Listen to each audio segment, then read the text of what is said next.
মাদক বাড়ি ব্যাধি, মাদক বাড়ি চুরি, মাদক বাড়ি ডাকাতি, মাদক বাড়ি সন্ত্রাস, এই সমাজ ব্যবস্থাকে এরা ধ্বংস করে দিচ্ছে।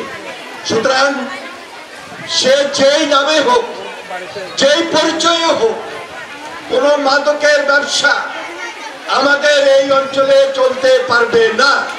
যদি কেউ এটার সঙ্গে সম্পৃক্ত আছে বা থাকে, এখন থেকেই নিরাপদে চলে যাও, না হলে এর পরিণতি শুভ হবে। আমি বলে দিলাম স্পষ্ট, হয় তার বিরুদ্ধে মামলা হবে, গ্রেপ্তার হবে, না হলে হাতে হাতে ধরার ব্যবস্থা করে ফেলবে।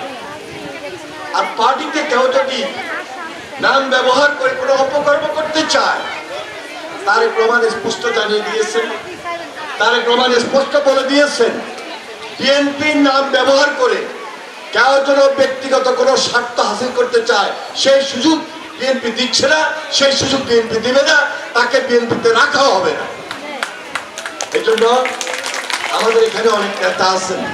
এক্সট্রিম মশার কয়েল প্ল্যান্ট ফাইবার দিয়ে তৈরি, তাই সহজে ভাঙে না, সুগন্ধিযুক্ত ও নিরবিচ্ছিন্নভাবে জ্বলে। ডেঙ্গু, চিকুনগুনিয়া বাহি সহ যে কোনো মশার বিরুদ্ধে দেয় এক্সট্রিম সুরক্ষা। নেতাদের মাধ্যমে সবার কাছে জানাই দিতে চাই, তারেক রহমানের এই সংবাদ, তারেক রহমানের এই মেসেজ সবার কাছে পৌঁছে দেন। নির্বাচন হবে ইনশাল্লাহ, ধানের শীষ নির্বাচিত হয়ে আসবে, মানুষের জন্য কাজ করব, সমাজের জন্য কাজ করব। কিন্তু বিএনপির নাম ভাঙিয়ে কোনো অপকর্ম যদি কেউ করে, তার বিরুদ্ধে তাৎক্ষণিক ব্যবস্থা আমরা গ্রহণ করব, আর করার কোনো সুযোগ বিএনপিতে থাকবে না। আমি যদি আপনাকে সমীহ করি, আমি যদি আপনাকে সম্মান দিই, আমি তো সম্মানিত হব। তাহলে একজন নেতা হয়ে মোড়লগিরি করবো, ওই রাজনীতি করার দরকার নেই।